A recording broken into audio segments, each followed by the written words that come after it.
My audio is fixed now, which is good. And same here. I'm not recording yet. Give me one moment. No problem. Say all the most valuable things. Okay, I'm now recording. Perfecto. Oh, also. You got one. I could not resist. How was it? And this is like, I actually, it became a clockwise topic yesterday because I was realizing like I have not been this happy with getting like a smart product in a long time. Like a lot of times you add the word smart to it and it's sort of nice. It's kind of, it's cool to have an app or whatever. This thing has been awesome from beginning to end. Shane was visiting last weekend. I think it was last weekend. Yeah. And we went to the store to get groceries and I had made tea and I left it on the plate so that it could keep a charge. And I came back and the tea was the same temperature as it was when I left. And it was the best thing ever. I was so happy. So yeah, this is like, I am now joining the evangelism team. Like everybody who drinks any hot beverages needs this thing. It's pretty cool. And it's so much more affordable than the coffee to go cup. Yeah, it is. Yeah, that's true. And I don't take my coffee to go really very often. So for me, a nice ceramic mug is much more visually appealing than the to go mug. But I still haven't. I haven't done it yet. I have not yet got the Ember mug, even though I really want it. I'm really trying to resist buying it. It feels like a frivolous purchase, so I'm holding out. Well, then I will not tell you about all the reasons why I think it ended up not being one, because that's sort of how I felt about it at the beginning. And then after I got it, I was like, nope, this actually is really friggin' awesome. Oops, I've already said too much. I use it enough. I think that's the real trick, right? It's like if you drink out of a certain number of times, then you win. That's true. Okay, is everyone ready? Yes. Oh, I guess we're live. Hello, audience. All right, here we go. 3, 2. It is Thursday, March 15th, 2018. I'm Micah Sargent, and right now we're going to talk about WWDC, perhaps no iPad event, where's my charging pad from Apple, the Fitbit Versa, Google Maps API, and so much more, because this is the iMore Show. And joining me this week is a little bit different sounding, but let's see if you can figure out who this person is. Hello, mystery guest. Hello. Hi, mystery guest. It is I, Serenity Caldwell, who has a wee bit of a cold right now. So I'm going to attempt to sound somewhat inhabitable, presentable. You have like a jazzy quality, which is nice. So we'll all just pretend like the lights are a little lower. We're all sitting in sort of the back of a open mic night and snapping at people as they, give their poems. So this is good. Yeah. And we also have coming up to the mic, the one and only Lori Gill. Thank you very much for having me. my voice, on the other hand, is always like that. So, well, yeah, we've got a nice balance in the other direction. I'm going to have to kind of deepen things down a little bit. Yeah. So nobody's going to have to turn down their high end today. We're all low end talkers today. So. Yeah, don't touch those EQ dials, or do if you have them set for voice, because today we're going to be down in those low ranges. We should got a little Barry White going on. Hello. We should get started by talking about WWDC 2018. Apple has issued their announcement. The Worldwide Developers Conference will take place in San Jose, California, between June 4th and June 8th. And things will be kicking off. We've already got our preview up on the site from our pal Renee Ritchie. But yeah, WWDC is here, and I'm curious, Lori, Rin, what are we expecting, and what are you most excited about to come out of WWDC? I'll start. So Serenity doesn't have to talk too much. I think there's one thing that we can definitely expect is that we're going to get some information about upcoming operating systems. It's not likely that they'll actually launch them, but they'll definitely show us some of the new features that are coming out. So Renee has a really great roundup of some things that we're kind of hoping / expecting to see at WWDC regarding software. So smarter Siri would be sort of kind of putting the Siri AI, getting it kind of more in line across the different services is what we're hoping for. There's talk of a possible cross-platform framework, which would either make Mac more like iOS or iOS more like Mac. Presumably, it's going to go Mac more like iOS to try to sort of make that experience across all of Apple's devices a little more comfortable for everyone, so that it's familiar on Mac and it's also familiar on iPad and it's also familiar on iPhone and even Apple TV, though there's always going to be some differences because they're used for different purposes. But I think that it might not be ready now, but I think this is something that Apple is working toward, just because it makes a lot of sense to kind of put things all in line with each other. This also goes along with the line of the rumor of a possible redesign of the Mac App Store, which is really just ignored a lot of the time. And it's unfortunate because I think the Mac App Store is a wonderful thing, but the experience of using it is terrible. So hopefully Apple is working on a way to make the Mac App Store more like the iOS App Store. That would be really great. More parental control related content. ARKit, this is something that Apple's already been talking about working on. There's already a bunch of things implemented, but there's probably going to be more talk about AR across all of the WWDC stuff, not just the keynote, but I'm sure there's going to be a lot more information coming out through the week about ARKit. Health, we might hear a little bit more about some health features that will be added to the Health app and to Apple Watch, and a little bit more sort of bringing together the HealthKit API for developers and things like that. Supposedly yoga tracking, as well as other, what would you call that? Fitness-based routines that can't be identified. Movement routines that can't be identified specifically would be yoga being sort of the biggest one that we've heard. And then a little more stability with CarPlay and more information about the Mail app and home screen. Bunch of little updates and changes. Some of the things we've already seen with the betas. Some things, of course, are going to be completely new and revealed to us. That's the software information. Micah, do you want to pick up on the hardware possibilities? Sure. There's always the possibility that we could see some hardware at WWDC. As Lori touched on, it is always a software-based event, and some of us, Serenity is always one of them. There are a few brave individuals who, on the day of, install beta software onto their phones, which is fun. But there are rumors that we could possibly see a new MacBook Air, which is a very interesting thing because we've had the MacBook and the MacBook Pro, but we haven't seen an Air in a while. So to have a new Air is certainly interesting. To Air as a parent. There's also potential for updated iPad Pro, and that could be in multiple sizes potentially. There could be horns on it, as Renee is wont to call it. We don't know. Again, rumors. Could maybe see a HomePod Mini. Essentially, what that device would look like, according to rumors, is a portable, potentially HomePod, or at the very least a smaller HomePod akin to the Amazon Echo Dot or the Google Home Mini, I think is what it's called. So it'd just be like a little HomePod, and baby pod. We could see some updates to the Mac and possibly the Mac Pro with a Pro display. Again, these are all sort of grab bag rumors of possible hardware things.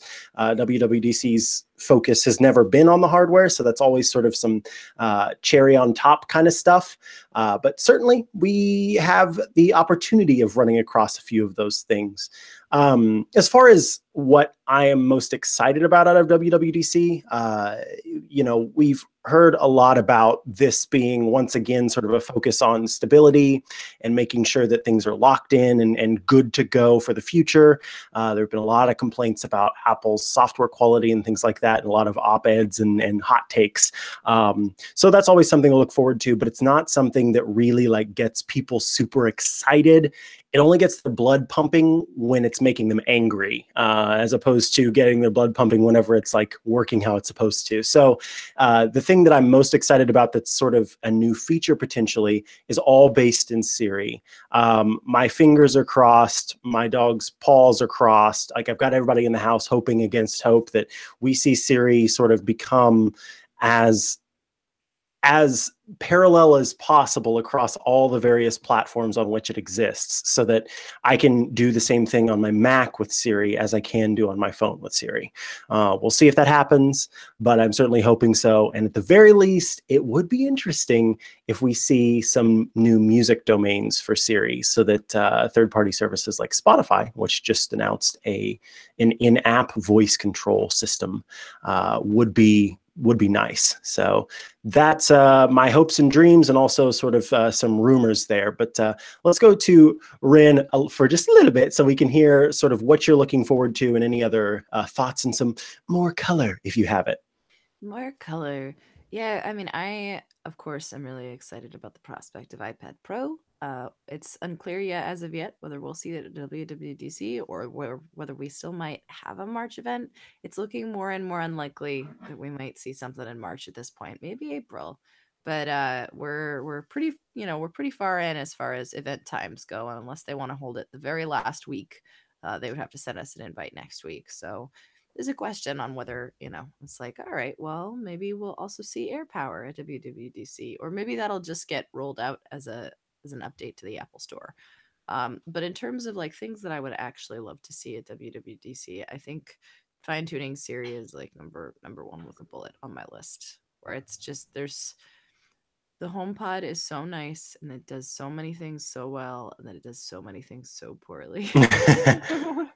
Where I'm like, multiple timers, guys, come on. But yeah, I think that there's a huge software opportunity here for Apple, and obviously a HomePod Mini would be a really big selling point for a lot of people. It doesn't have to be as good speaker quality if it can still maintain that incredible microphone array. I don't know about you guys, but that's maybe my favorite thing about the HomePod, is that I can be literally across the I've talked about my railway apartment. It's like the HomePod is in the rearmost room of this apartment. I can be in the frontmost room by the windows, not even looking at the HomePod, and call out the activation phrase, and I will hear it very faintly. Be like, yes, I can do that. Like that's the kind of hardware stuff that Apple's known for, and stuff that it excels at. Micah, I think you're 100% right when it comes to making sure that whatever gets announced is going to be focused on being solid. And Apple's had a lot of bad press in terms of exploits and bugs this year, and I don't know if it's all of that's necessarily their fault, or they're such big exploits that we wouldn't be covering them if it wasn't Apple. But at the same time, it's like there are a couple that were, and even one of those is unacceptable. There's also, I was bemoaning the fact on Twitter yesterday. There are little bugs here and there in Apple's third-party apps, and some of the third-party apps haven't even been updated to use iOS 10. And iMovie is one of those, right? iMovie still has a crashing bug that won't let you create a new project. Like if you tap new project and you tap video, it'll just spin for 3 minutes. So yeah, and I'm like, that's a basic functionality. That's not like an edge case where you're like moving clips around on something. No, it's literally what you do to start making a movie. So I look at that and I'm like, maybe maybe in addition to focusing on the operating systems themselves, hopefully there's someone in Apple's software division that's like, hey, you know those third-party apps that we have out on the App Store? Maybe we should at the very least update them for the iPhone 10, but also maybe we should consider updating them. Like, I would really love a new iPad Pro. You know, it would look really great with a new iPad Pro as a new version of touch only Final Cut. I would go with that. Yeah, I think you're really hitting on something there. Apple has been doing a great job of pushing out new products for us every year and getting us really excited, but they're not doing as good of a job of keeping their apps updated for us.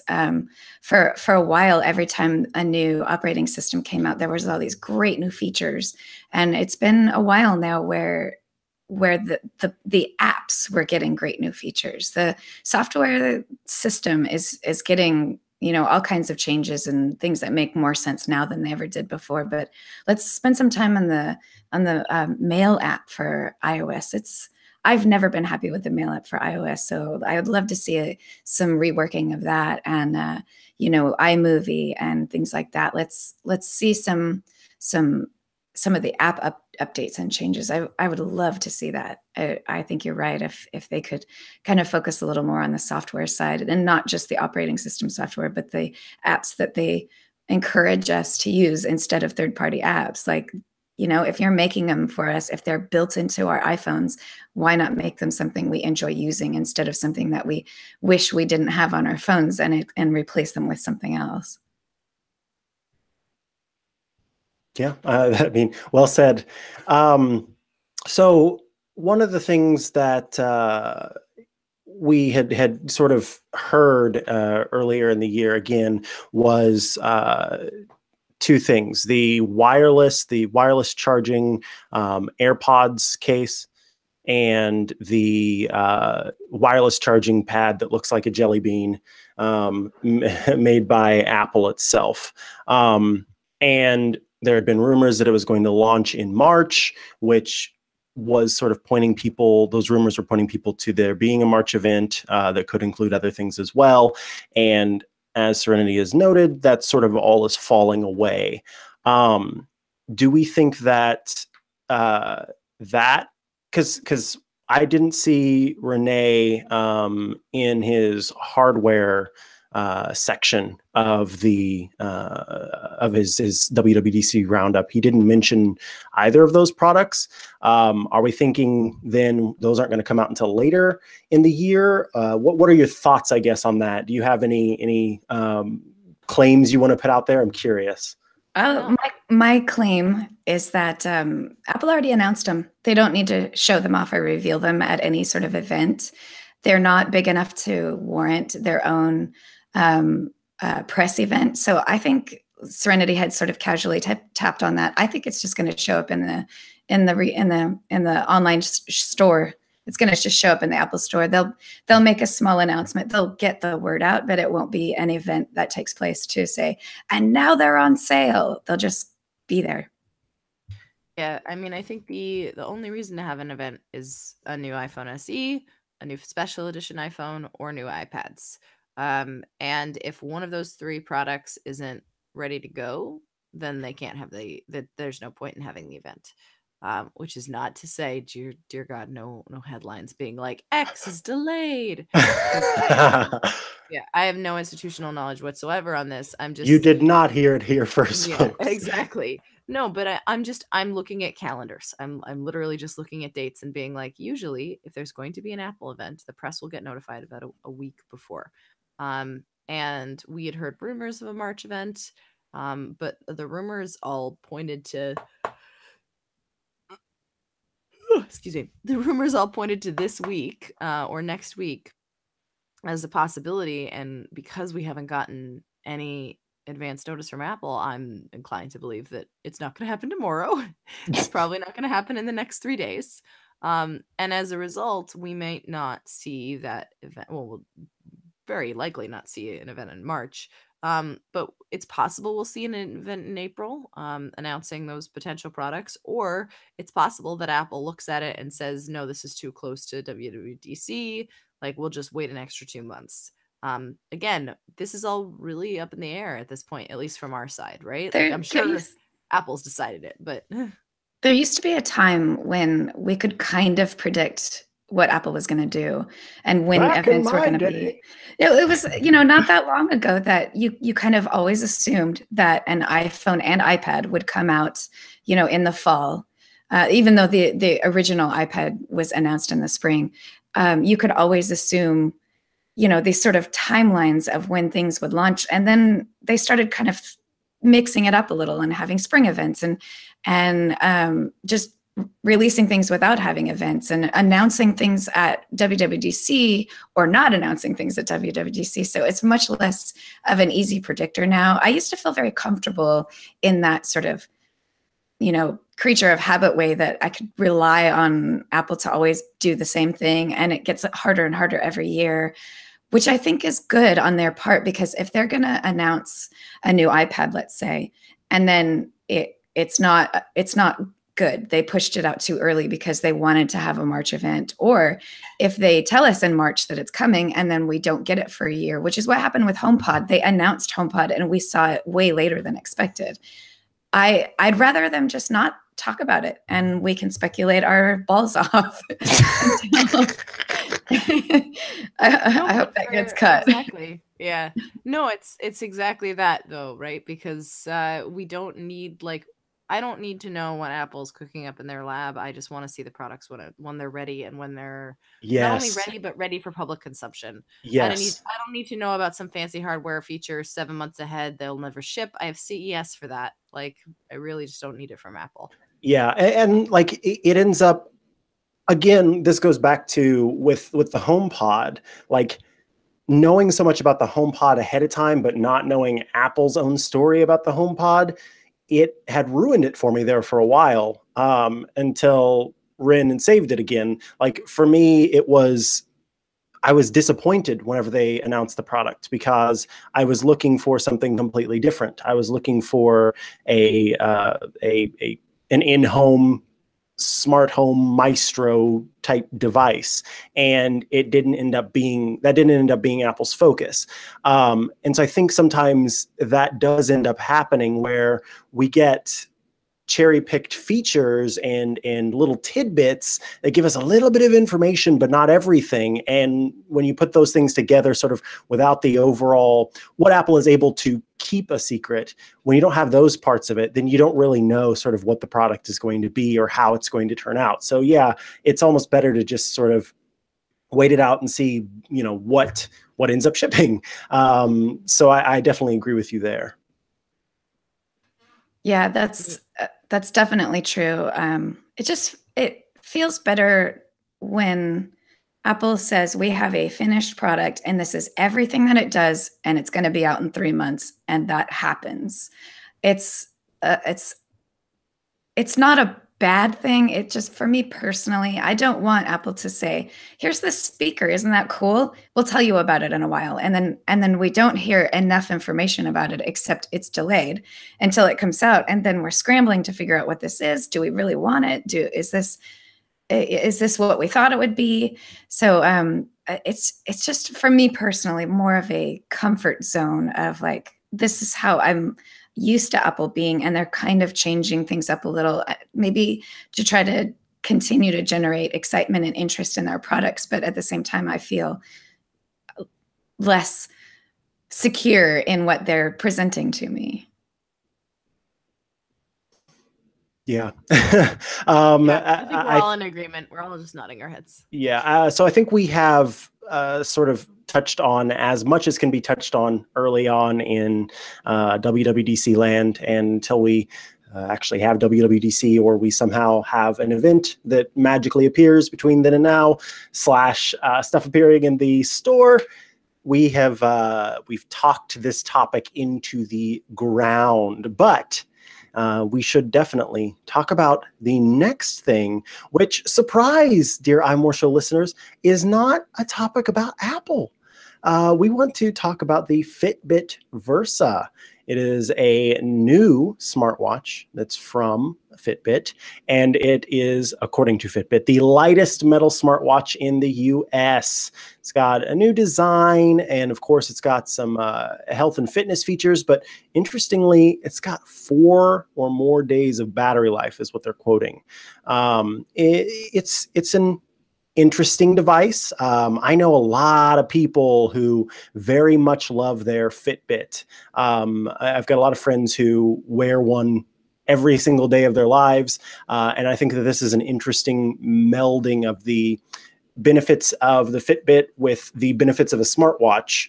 And I have to say, it sort of reminds me of a watch that I've seen before, a smartwatch I've seen before. I think it's called the Apple Watch.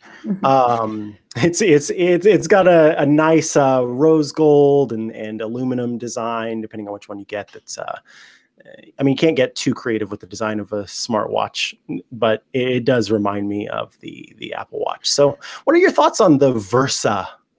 I can definitely say that I'll let Ren talk next, but let me just say that as soon as I saw it, I thought, oh, finally, someone's making an Apple Watch or making a smartwatch that looks good. I maybe it's because I'm so comfortable with Apple Watch, but I feel like all smartwatches are ugly and big and bulky, and the Versa does not look ugly, big, and bulky. It looks really petite and nice, like something that I, as a female, could wear not only as a sport device, but also on my everyday outfits. Yeah, I mean, this is the part where I'm like, big ups to Fitbit for realizing that the Ionic and the Blaze before it were big, hulking pieces of nonsense. Not so great ups to them for still making a watch that's very wide. And I need to see it in person.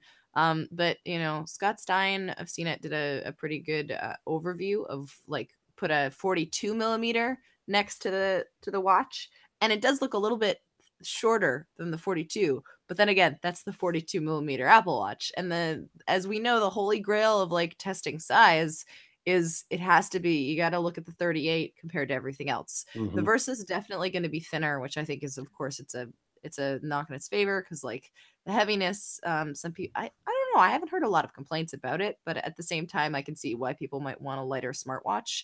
But it trades off that change by making the device physically wider on its width.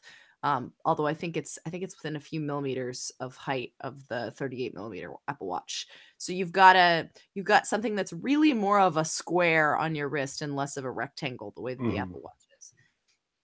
Now, I don't think this is going to be as big of a problem for them as their other watches. I think they will sell a lot of Versas.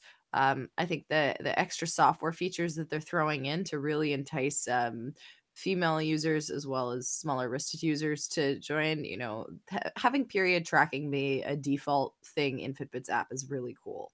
Like that is the kind of software development that makes me really happy that people at Fitbit are kind of listening. And it doesn't feel just so tacked on as like, here, we made something for women.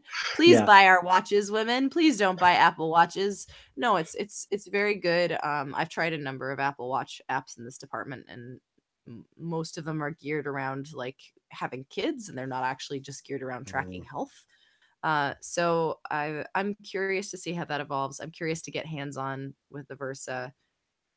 But I'm glad it exists. I'm glad Fitbit is evolving and they're not just sticking to their guns. It is worth mentioning where this is really closely compared is the Series 1 versus the Versa, because the Versa doesn't have GPS.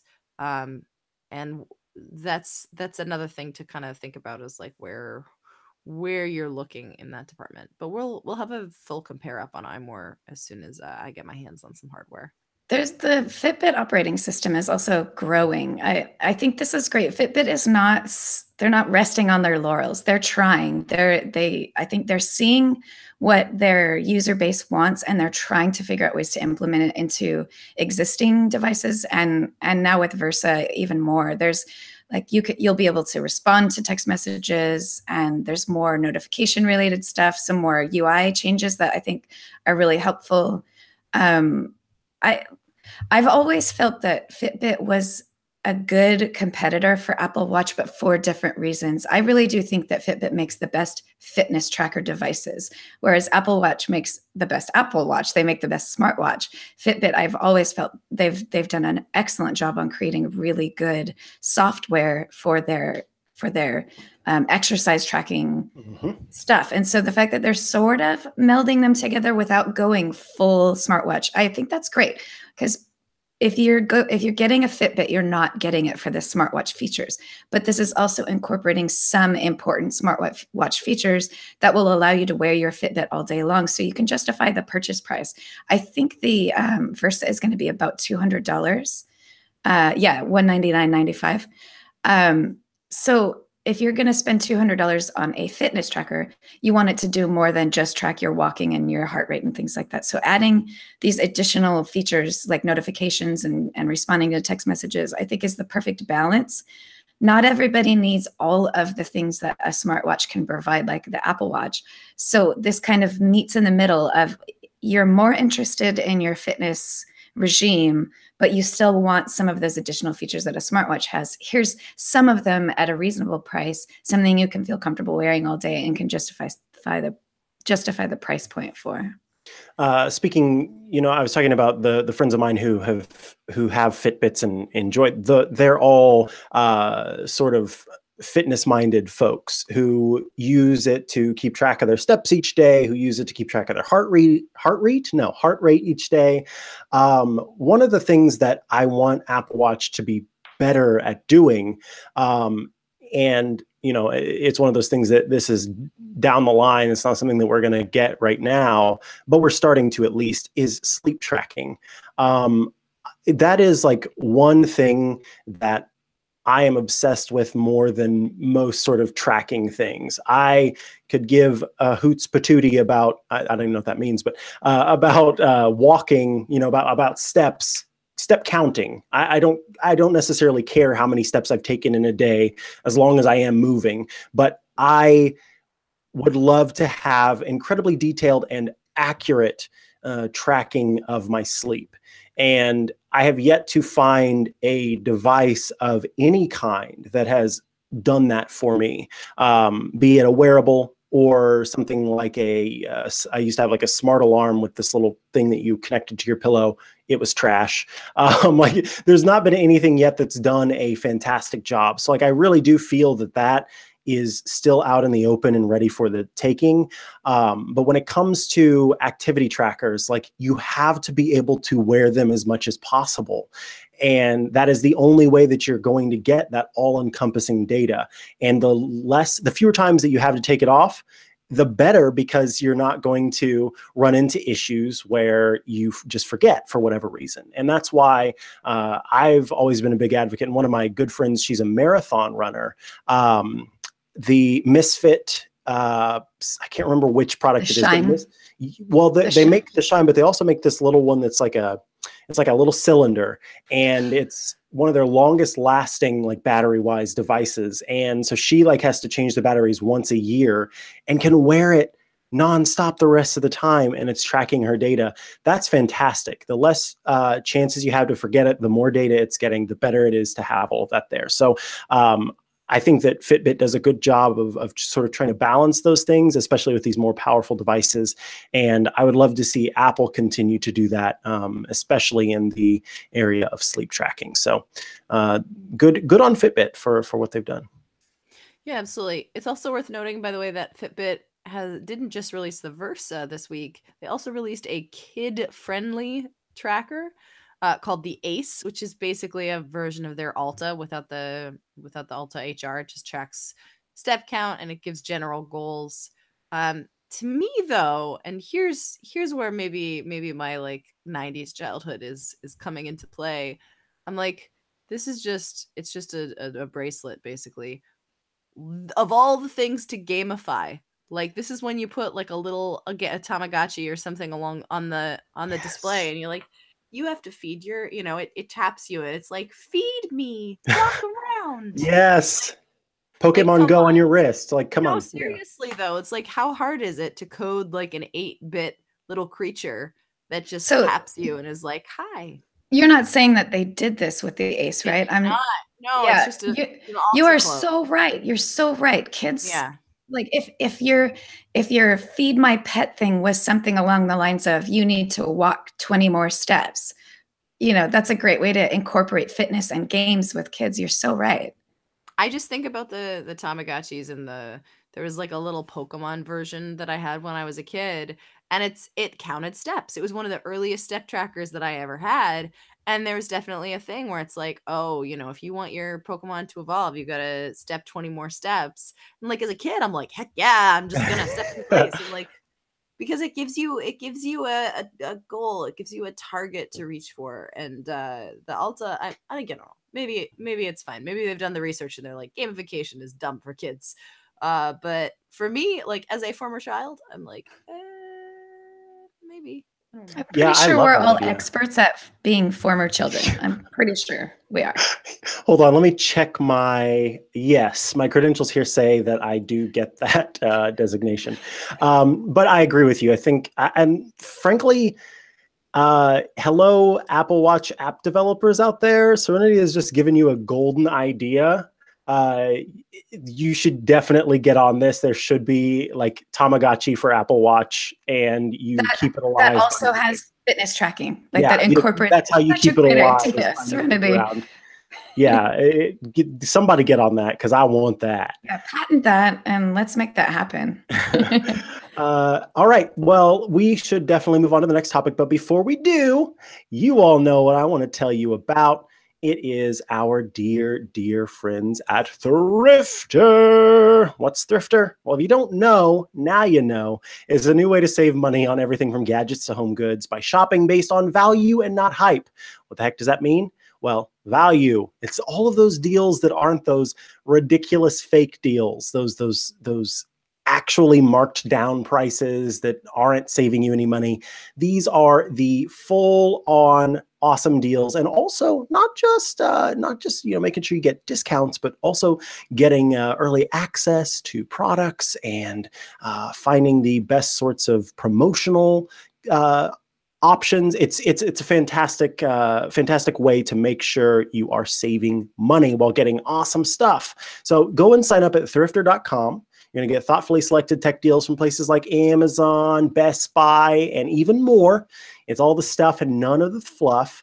And we're all going to go to Thrifter and find something awesome that we want to talk about. My hope is that Lori was already looking so that she can tell us. There's so many great deals, like this 48 pack of oatmeal. No, I'm just kidding. I'm sorry. It's just oatmeal, and it's like a big, huge package of it. I mean, I've done oatmeal, and instant oatmeal is nice. It's nice in the wintertime, but when you eat it every day for 2 weeks, you're just so sick of the taste of oatmeal. My soul is oatmeal. So I'm always a big fan of letting everybody know about Lego related things. And right now you can get the Buckingham Palace builder set from Lego for $10 off at only $40. And if you're a big fan of Lego, you'll know that these things sell out. These little packages, these packs, these Lego packs, especially the builder ones, they become kind of rare. So people buy them up pretty quick, and then they are out of stock for a really long time. So the Buckingham Palace one right now is available for $40. So if you're a Lego fan out there, you should go get that one. Sweet. Rin, what do you got for us? Oh man, okay. So I've got two. Surprise, surprise. First one is just okay, I want one, so I'm gonna buy it. Aki has a set of miniature drones that they sell. I saw that. And normally they're $28 and they're tiny. They're really like they look the size, if you watch Agents of S.H.I.E.L.D., they look like the size of Fitz's little like mini search drones, where they're just about like an orange size. But they have them down to $10 on Amazon from $27, and I'm kind of like, for $10, that's kind of an impulse purchase. Like I might just buy a little drone just to have little drone army. No, seriously, you could have like bzzz. But yeah, it's just cute. It's cute and little, and you know what? It's not, of all of the drones, it's probably not going to be the one that kills us. So I feel like Exactly. I can enjoy it without worrying that it's like going to turn on its master at some point in the night. If you're not interested in ridiculousness, Aki has all of their 7.5 wireless chargers 15% off. So if you're into contact-based charging and you want to charge a little bit faster, Anchor, which makes a ton of really nice external batteries, is now offering like fast charging wireless chargers in a variety of looks too. Like they have one that stands up, and they have one that's a flat pad. But either way, if you're interested, they are a little bit cheaper. Excellent. And I'm going to mention something that is not tech related because, again, Thrifter has all these different deals. It's not just your tech stuff. One of the things that I end up making often is some sort of pasta-based dish. I like to, I don't like, most of the time, I really don't care about food. So I try to find things that are like filling and easy to make so that I don't have to think about it.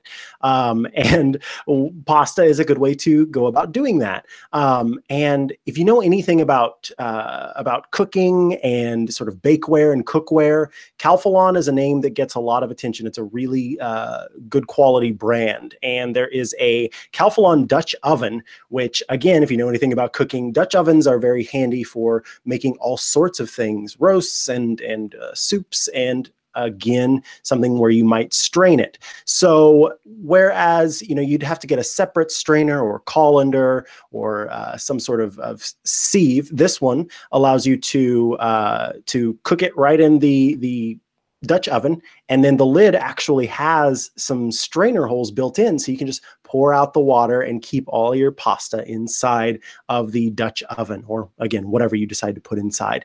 So right now they've got that for $10 off. That's $30 down from $40 over on Amazon. And again, fantastic customer reviews for Calphalon's products and a lifetime warranty. I mean, it's a good brand to buy cookware from. And if you're looking for a way to easily make some delicious food, you might check that out. So again, go to thrifter.com to sign up for all of those deals that are based on value and not hype. It's all the stuff and none of the fluff. Thanks so much to Thrifter for sponsoring our show. Let's go ahead and move on to talk about the Google Maps API getting an update. This is apparently a big deal, and I need to know why, because I am sort of, I don't know if it's gone over my head or if it's just like I'm not necessarily getting it, but what's changed about the Google Maps API, and what is awesome potentially about this change? From what I understand is that Google is making this API more accessible to game developers, so they can use augmented reality to incorporate into their games. Now, Pokemon Go is a sort of a perfect example of something that we can all kind of understand and picture in our minds. So using Google Maps and your game, let's say Pokemon Go, you're not just making a Pokemon appear on your front lawn. You're actually changing every single building around you so that the grocery store now looks like a trainer gym, and the houses that are lined up look like houses from, you know, Cerulean City or something like that. So it's if you know, this nobody's done this yet. This is all just something that Google is now saying, look what developers can do now. You can use the Google Maps API with this new game developer sort of software to turn your game into augmented reality. Like the possibilities are unlimited. You could use any kind of movement-based game idea to create any world that you want. We can have Harry Potter related stuff. We can have X-Files related stuff. This could potentially turn into like a really big category of gaming if developers take on this idea of moving around a city and incorporating the visuals from your game into the world that you see around you. I'm excited about this idea. Yes.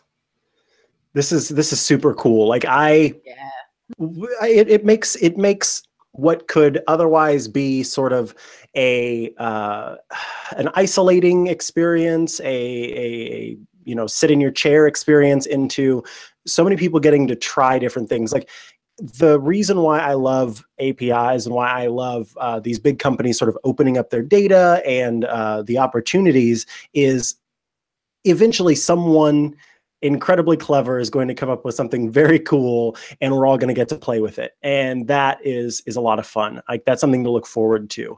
And, that I may not be able to think of the experience that's going to draw me in right now, but just the opportunity for people to get in there, some very smart people to get in there and do some fun stuff, it has me excited. And I think that that's what's going to, again, like, it's AR and VR are fun right now, but there's still so much more that we can, do with those things and see from those experiences that we haven't even, dreamt yet. And I think that's coming, and moves like this help us get there.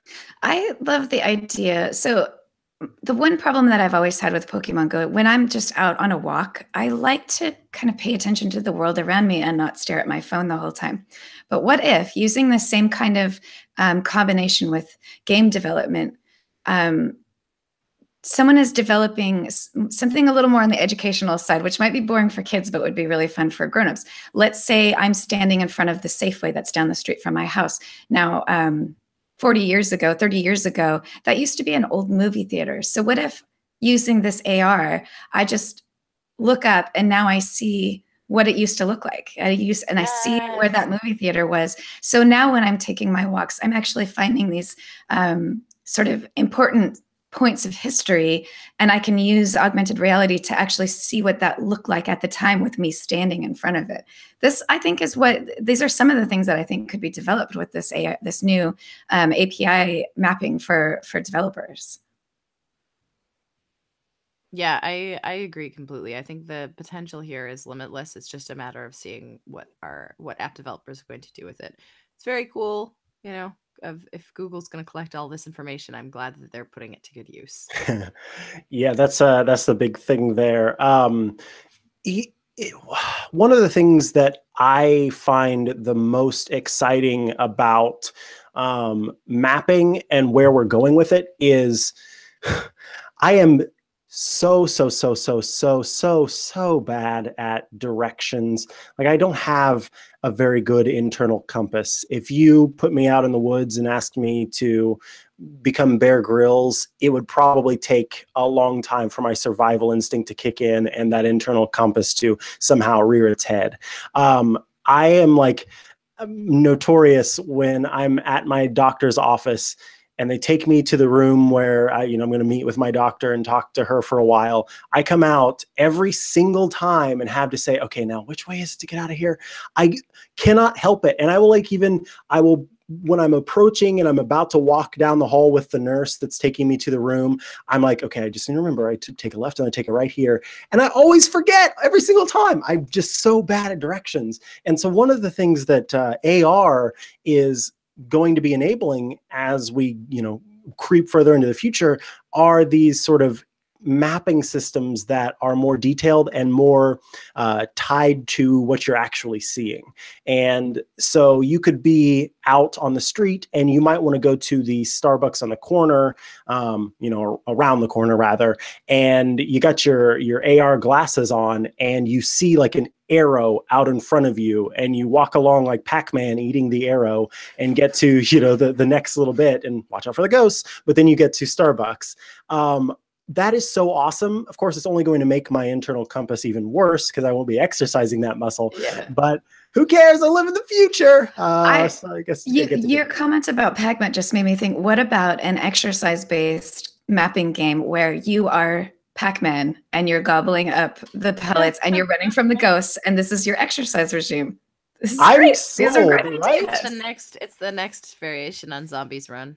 Yes, it takes the Zombies Run idea and just turns it into augmented reality where you're visually seeing stuff. Though I guess in that regard, I'm not going to hold my phone to my face while I'm jogging. So yeah, I'd need glasses or something because that would be a pain. Like, but I think that anyway, those are all some fun possibilities that we have whenever there's access to the mapping data. And one of the things that I like to do right now is anytime I'm looking for, I go to like hardware stores a lot because I like to do DIY projects and things like that. And that typically requires buying specific items, you know, be it if you're working on a plumbing project or building a table or something. And I don't want to spend a bunch of time in the hardware store because my eyes drift and then I think I need this, and this. So I like to know what I need before I go in and know right where it is. And right now, many of these different stores have implemented this great online feature where you can go look for the product and then type in whatever store you want to get it from. And it's like, it's in aisle 7, bay 12. So you can just go straight to it. It'd be super cool if you could take that a step further in our AR future to where, you know, you got your AR glasses on, and you're like, oh, I need to get this. You tap on it, and then you've got a map that plays out in front of you to go exactly to whatever product it is. So there's just so much really cool practical stuff that we could do that goes past gaming. And I think that these Google Maps APIs and sort of what Apple is doing with indoor mapping are all possibilities for some of those things in the future. Yep, definitely. Agreed. Okay, let's go ahead and wrap things up with sort of a little grab bag we have here at the end. Apple acquired a magazine subscription service, Texture. Is it Texture or Textures?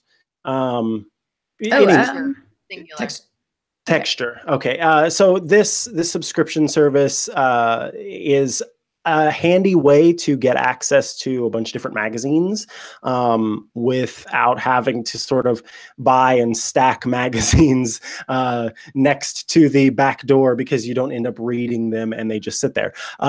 Which, you know, I'm not talking about that from experience. I definitely don't have a bunch of GQ magazines that I've never read through and are just wasting space and everything.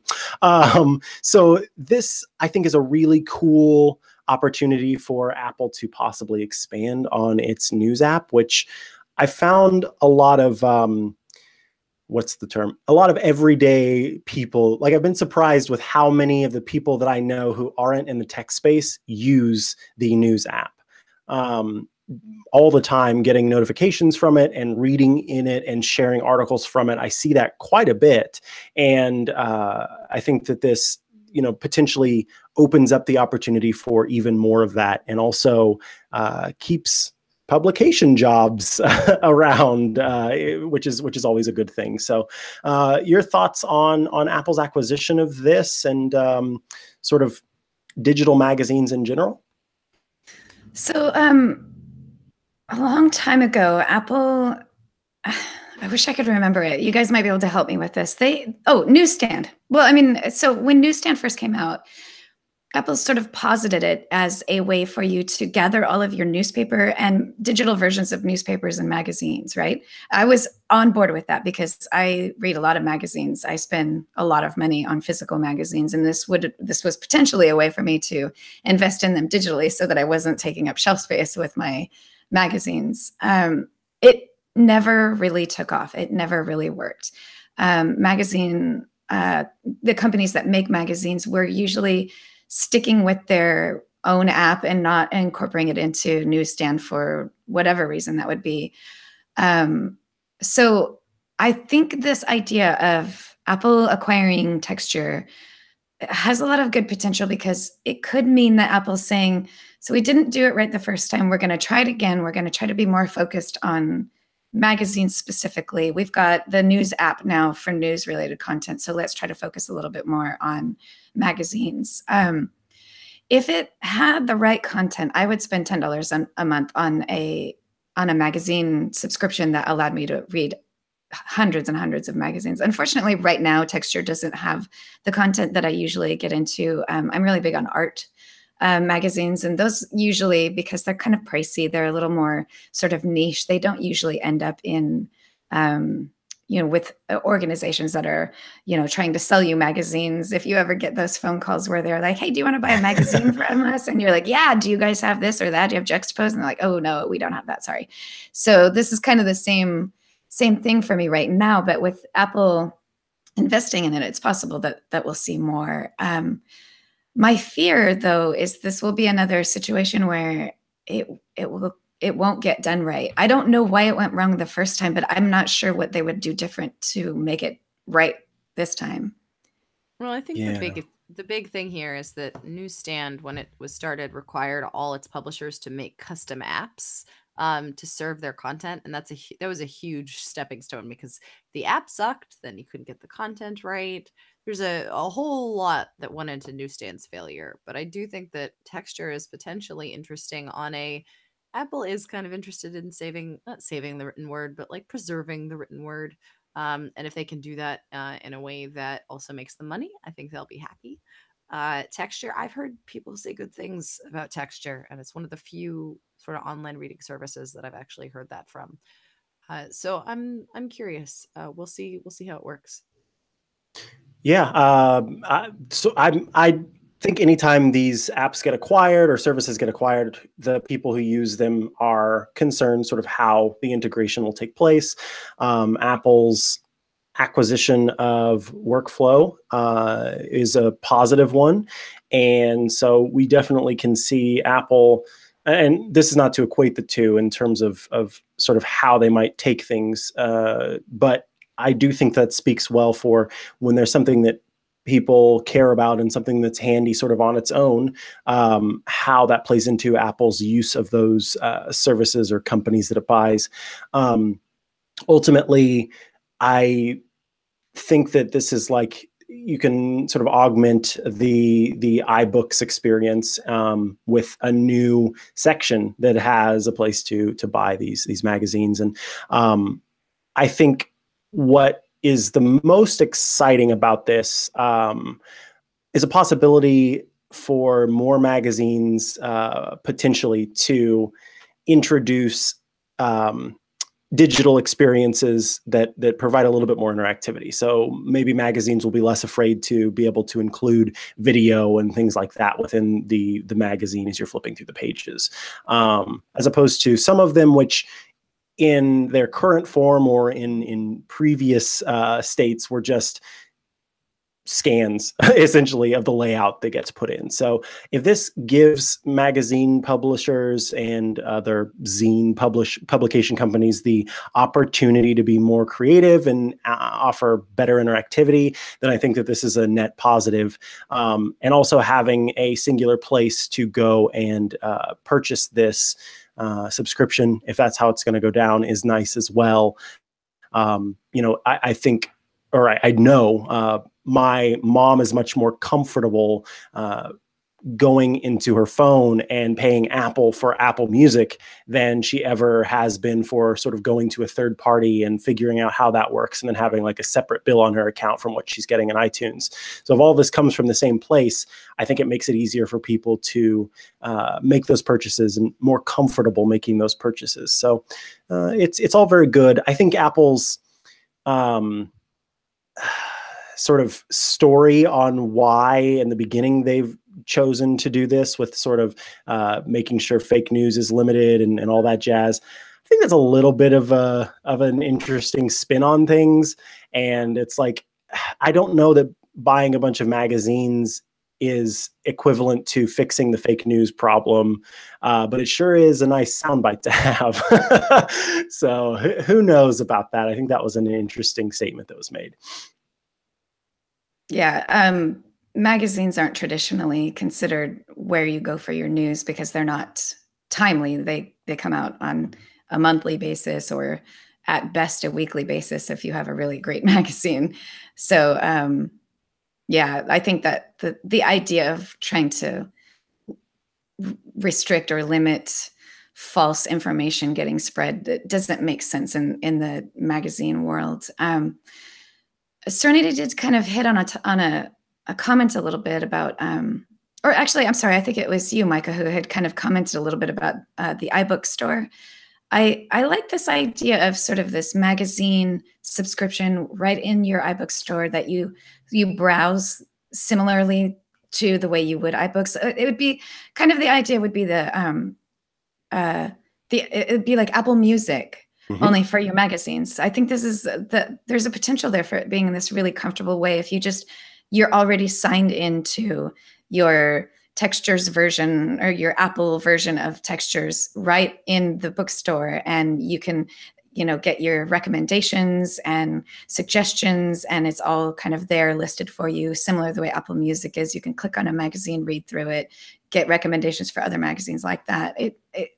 I do like that idea that you open the iBook store or the iBook app, and it's actually very similar to the way you open the music app and get an Apple Music experience. I think it should be you've got 3 apps: the TV app for iOS, and it's got all of your entertainment stuff in it, your television shows and your movies, and then also it already does integrate with third-party apps for streaming over sci-fi or whatever.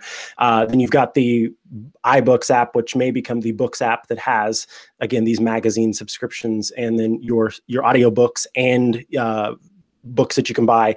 And then you've got music, which has all of the music stuff and music videos. And so those 3 provide your sort of 3 areas of entertainment / content consumption.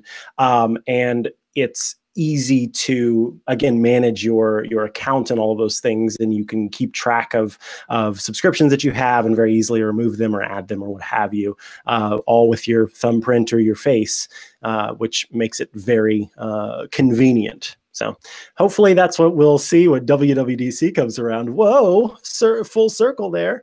Do we have any other topics we want to touch on before we round out the show? Lori, I know you were really excited to talk about Fortnite. All that jazz. Yeah, well, it's the reason I wanted to bring up Fortnite is it is a big deal. It's actually a hugely popular game on PC and Xbox and PlayStation. People have been playing it for a while and they're really into it. And Epic Games recently announced that it was coming to mobile phones, starting with the iPhone. The beta for it launched on Monday. I signed up for it. And I still have not received my invitation. So clearly they've got a lot of people interested. In fact, when I tried to sign up for it, the site was down for well over an hour. So there's a lot of people that are really excited about being able to play it on their mobile devices. What's interesting about it is that this is a full console game. People play it on computers. They play, like I said, they play it on their Xbox and on their PlayStation. How are they going to fit this same gaming experience onto the iPhone? And here's the thing. They've made it clear. It's the same game. It's just on your phone instead of on your computer or on your console. So this is going to be a really interesting way to see how a game developer can push the boundaries of what a mobile device can do. And clearly our phones are so much more capable of handling this kind of heavy duty lifting. So I have no idea how they're going to transfer the controls. There's a lot of little bits and pieces to Fortnite that it's very much a game that you would normally play on a computer, where you would use your keyboards, a lot of different keys on your keyboard. So how are they going to a joystick and a game controller? I know my husband plays it a ton on our PlayStation. I'm very curious. I'm like, I can sort of see it, but I mean, it's an FPS game. You're building things. Maybe they're going to use multi-touch in a really interesting way. I don't know, but I'm curious. They were able to port Minecraft over to iOS pretty seamlessly. And I know this game is way different because it involves a lot of action, but yeah, I don't know. I think they'll be able to do it. It's just, I'm really interested to see the controls set up for it. The game itself is going to be the same. So you're not going to have any new gaming experience. It's the same thing. I'm mostly interested in seeing how they're going to make it work on a screen this big. How are you going to access your controls when there are so many buttons or keys that you're supposed to be pressing when you're playing the game in the other console formats, which as soon as we get our invites, I will definitely be in on that. I think Luke is also going to be taking care of that. And as soon as it happens, we will definitely have something up on iMore about how those controls work. I had no idea how big this game was. In fact, it had the news had hit after hours, and so I wrote up the quick little story on the fact that it was going to be launching like on the Monday. It was like a Friday, I think. It was going to be launching on Monday, and afterward, I was talking to.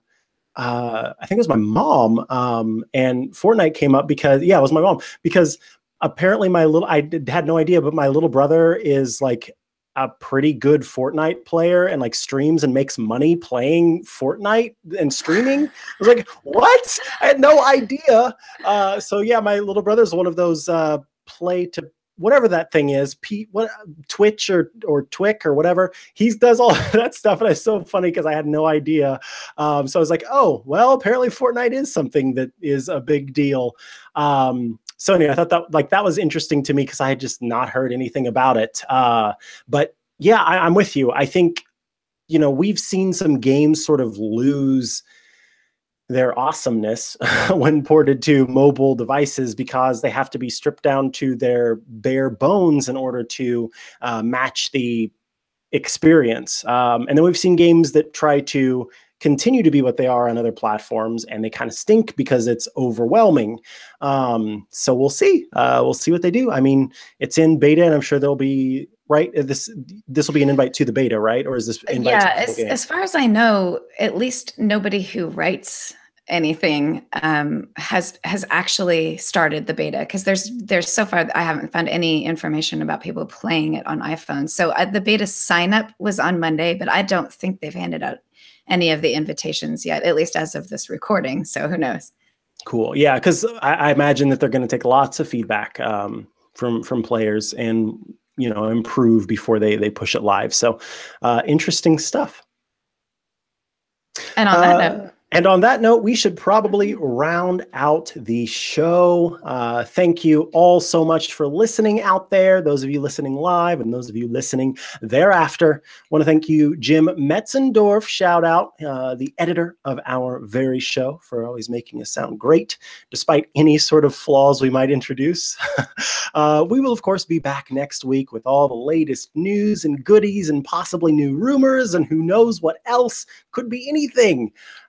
And until then, we should go ahead and ask, hey, Lori Gill, if people are looking for you online, where can they find you? Find me at Appaholic on Twitter. That's APPAHOLIK. And they can find me at Lori Gill at most of the other social things. And they can find me writing all about games and Mac and iPhone and WWDC. I'll be at the Games Developer Conference all next week, writing about it on iMore. Excellent. And Serenity Caldwell, if people are looking for you, where can they find you? You can find me with a little bit more voice in text form on Twitter at Saturn, SETTERN, as well as on Instagram and on iMore, of course, and also on Relay FM, where I do a show every week with Stephen Hackett called Query, where we answer reader questions and occasionally make fun of ourselves. I heard that show so much. If you are looking for me online, you can find all of the links to my social things and links to writing and podcasts and all that jazz at chihuahua.coffee. That's CHIHUAHUA.coffee. That just came up for renewal. And of course, I paid for another year of that. Love that URL. If Renee Ritchie were here, he would tell you can find him at Renee Ritchie on Twitter and many other places. Also check out Vector. And stay posted because we are going to be having an anniversary episode coming up. So we are working on some fun stuff for that. Again, thank you all. You are the best audience. We hope that you have a great week and enjoy yourselves until next time. My voice is starting to sound like Serenity's voice, so I think it's time to say goodbye. Bye all.